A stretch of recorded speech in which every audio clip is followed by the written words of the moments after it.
Hello, I'm Veronica and I'm 21 years old. I only just started going to college and I have some free time on my hands, so I figured I wanted to share my story with whoever is willing to listen to me.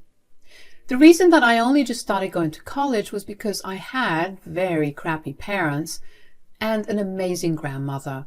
Okay, that sounds insane. Let me start from the beginning. I was the last child that was born to my parents, Cheryl and Cliff.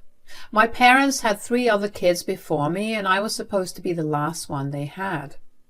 Now, they were in no way super well off, or even well off enough to support 4 kids and 2 adults.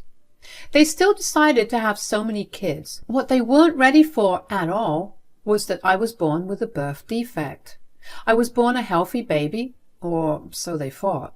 After about 6 months, they began to notice how I was barely breathing on most days and that I was constantly sick. They tried their best to get me to get better, but nothing they did helped.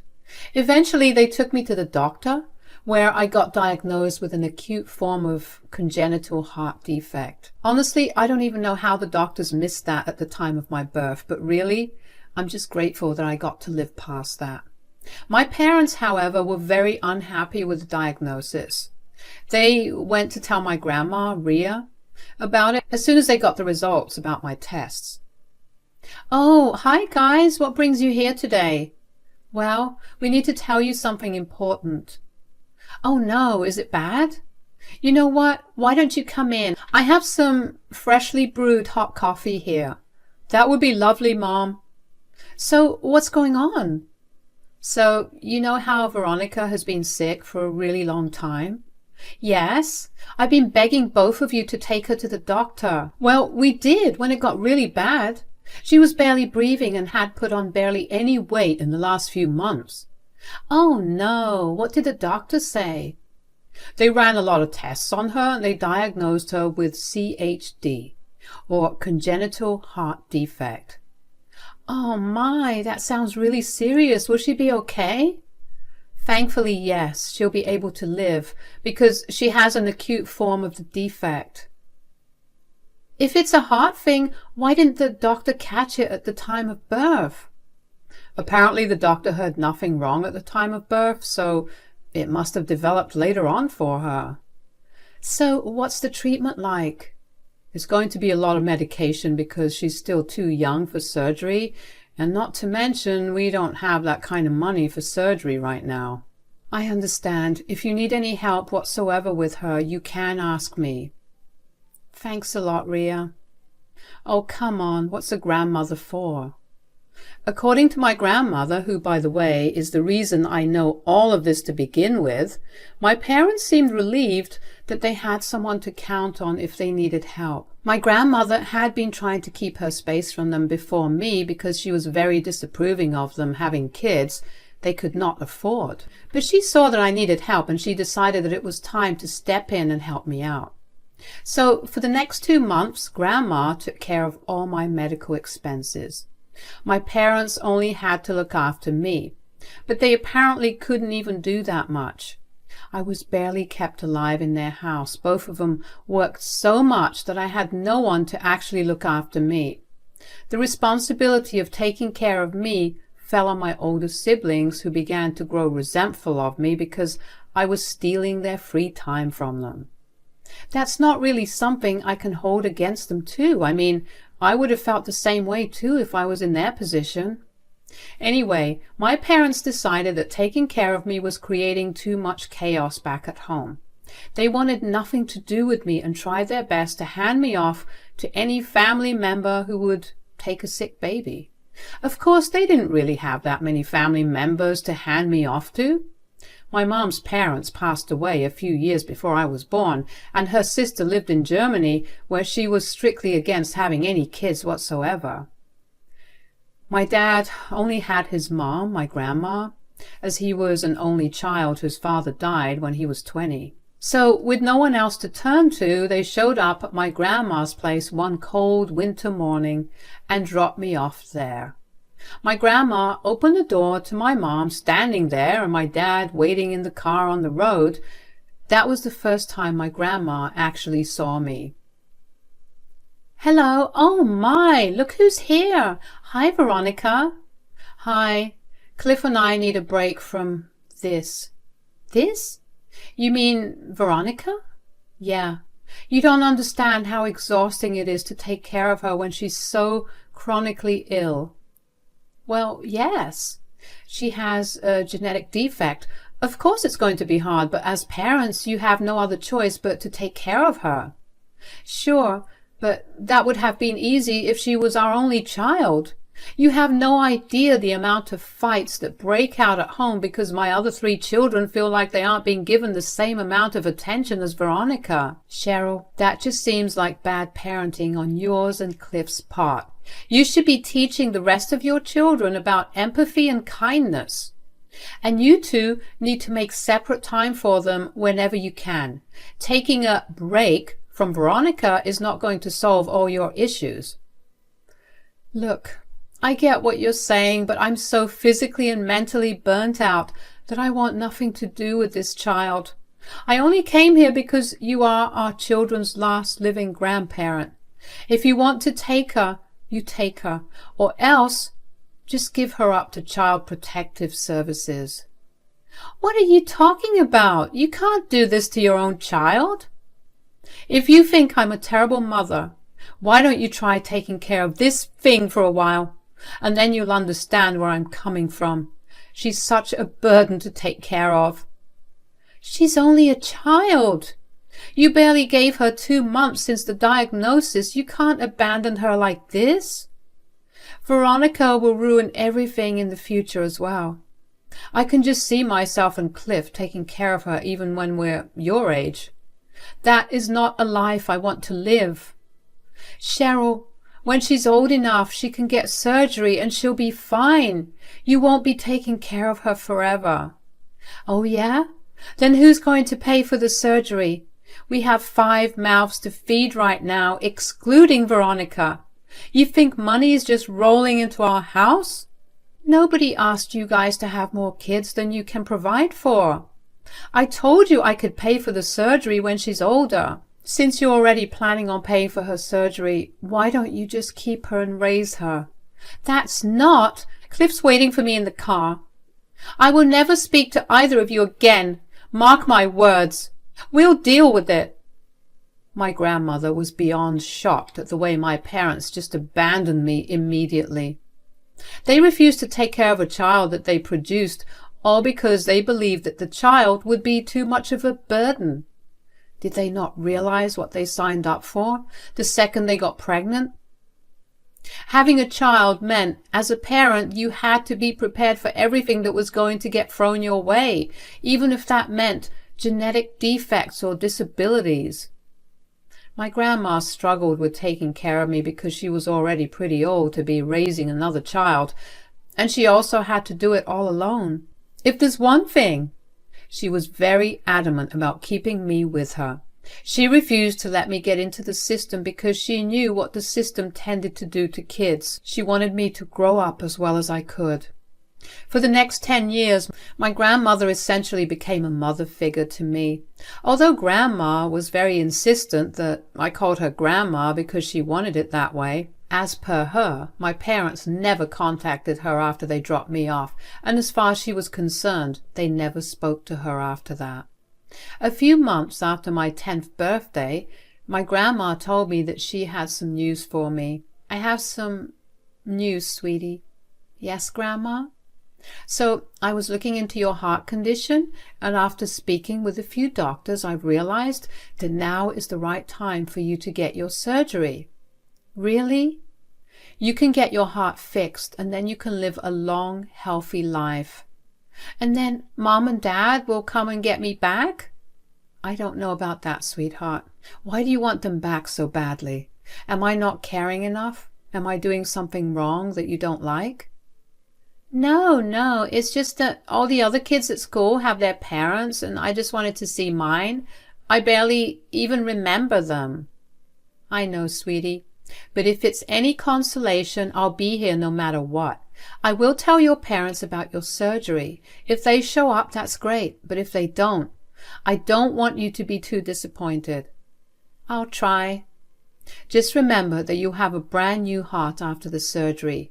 You'll be able to live without taking all those medicines. Doesn't that sound really good? Oh, yes, Grandma. I hate taking all those medicines. They make me feel so tired. I know. And after the surgery, you won't have to do all that. You can go play outside without worrying about anything. Yay! But you promise you'll be there after the surgery, right? You won't leave me like how Mom and Dad left me. Whoa, I promise I won't. How could I ever let my precious sweetheart go like that? What if Mom and Dad try to take me back and they don't let me see you? I promise that I will fight for you. I will make sure that I sneak into your bedroom and give you all your favorite candies and toys. You're the best, Grandma. I know I am. I remember feeling very nervous for the surgery, but I knew that it would make a world of difference for me. Every night I spent a lot of time just trying to force myself to take the medicines I needed to take because I hated the texture of tablets, and Grandma had to sit with me and gradually make me swallow each one of them. The surgery happened a month after that conversation, and it was a huge success. I took a good 6 months to fully recover, and when I did, I was doing better than ever. I was back to living my life as best I could. All the things that I was not able to do before, I had a fun time doing once I had fully recovered.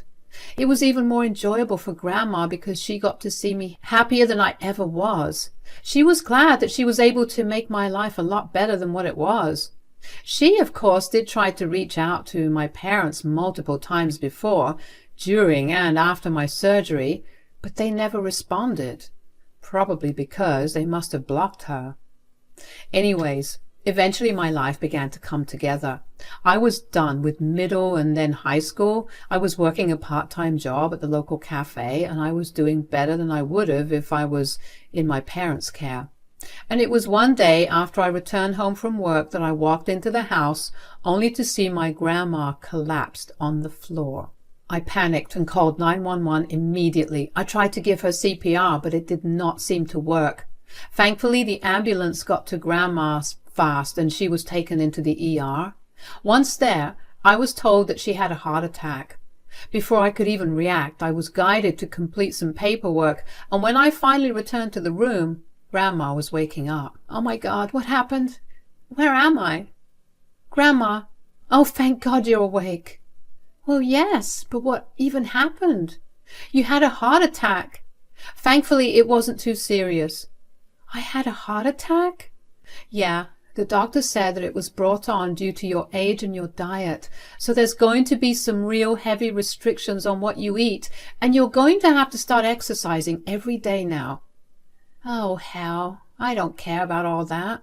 I know, but you're all that I have left. You can't leave me right now.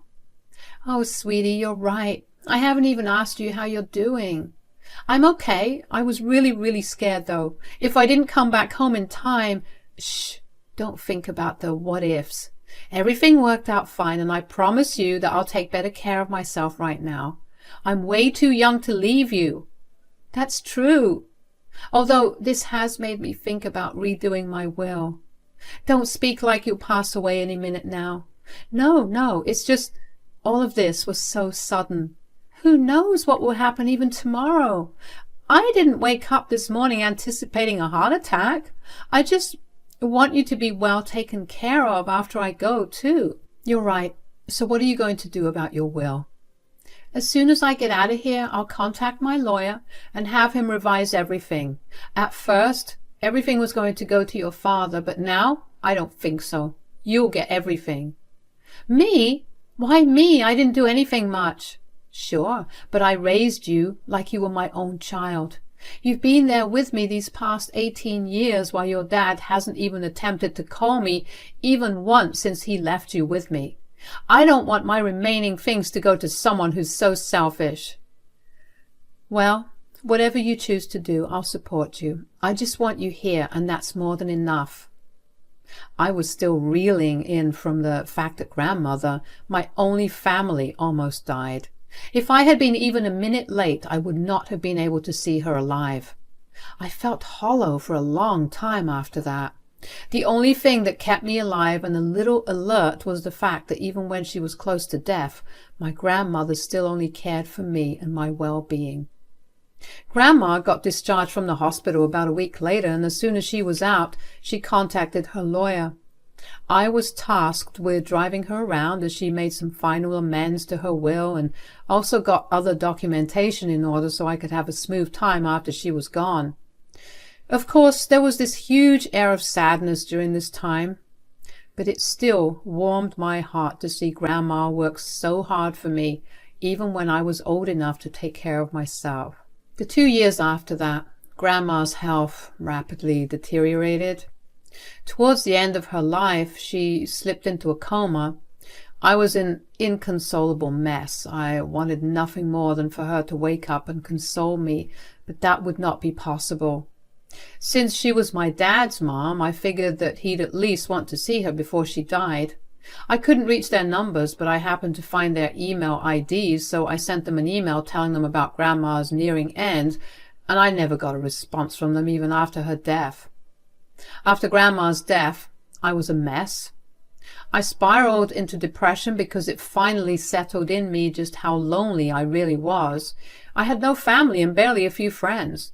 My grandma was all I had. My anger and resentment towards my parents only grew larger at this time because I blamed them for putting the stress of taking care of me on her. Maybe if she didn't have to take care of me for so long, she'd have lived longer. I eventually managed to get myself out of that spiral and went back to living as normally as I could. And just when things were starting to get better, a whole year after Grandma passed away, I was visited by my parents. "Veronica, you look so good." Hello? "Do you recognize us?" "Not really."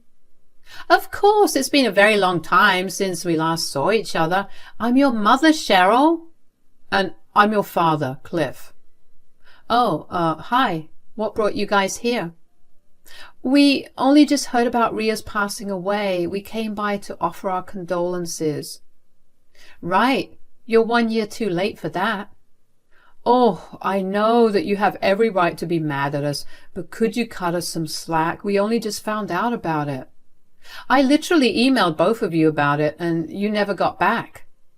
"To be fair, we had a lot on our plate at that time, and checking our emails was the last of our concerns." "Great. Well, if you're done offering your condolences, you can leave." "No, wait. We understand that you inherited everything that Ria got." "Including her house?" "If you're here to contest the will by any means, I want you to know that Grandma's will specifies that you won't be getting anything from her." "No, we don't want any of that. We understand that we messed up big time and you should rightfully get what she left you. We just had another request to make of you." "Frankly, I don't care.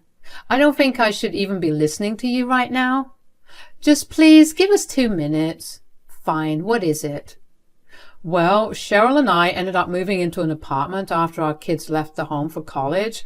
Turns out I miscalculated our finances for years, and now we have no money at all." "I know we could get jobs, but we only just retired because we have been constantly working for 20+ years.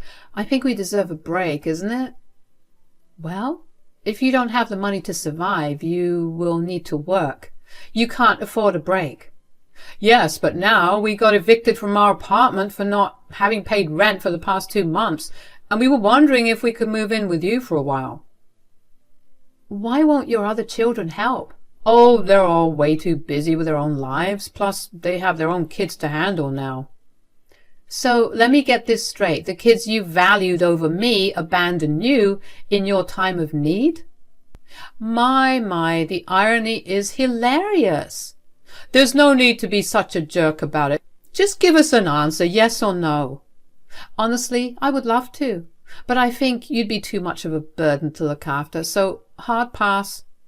"Are you quoting us?" "How dare you talk to your parents this way?" "You stopped being my parents the second you gave me up to Grandma.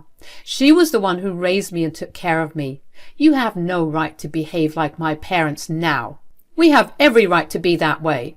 Great, and I have every right to slam the door in your face right now. Goodbye. I was honestly astounded that my parents even dared to show up in that manner. Part of me did feel bad for being a tad bit disrespectful towards them, but then I remembered what they did to me. No parent should ever do that to their child. Just because they didn't sign away their parental rights didn't mean that they were still my parents. Besides, if they actually cared about me, they would not have come to me only because I was some sort of last resort to them. The first thing they ever did when they saw me for the first time in 20 years was to demand that I let them live with them. And tell me that I was being disrespectful? Grandma was right. They were every bit the selfish monsters she painted them out to be. I was glad that they had no other way to contact me. I didn't really care to find out what happened to them either. Although they did contact me via Facebook to tell me that they were in the streets, living out of their car because they had nowhere else to go, I blocked them immediately because I did not want to be tempted in any way to help them out when they barely batted an eye after leaving me with Grandma. I had absolutely no obligation to help them out no matter how better off I was. As for now, I put myself through therapy while attending college. Thankfully, Grandma started planning for my future after I dropped off, and she carefully invested in all the right places, and that allowed me to gather all the finances I needed for the next few years. Also, me being the sole recipient of her inheritance meant there was more for me to have. I'm slowly getting better, and I'm still processing everything that happened in the past year and a half. I'm sure that things are only going to get better from here on, because my grandma ensured that much for me. I really do miss her, and I'm sure that she'd be proud of me for the way I've been standing up for myself. I have no choice but to make the most of this new life that I've been given. Thank you for listening.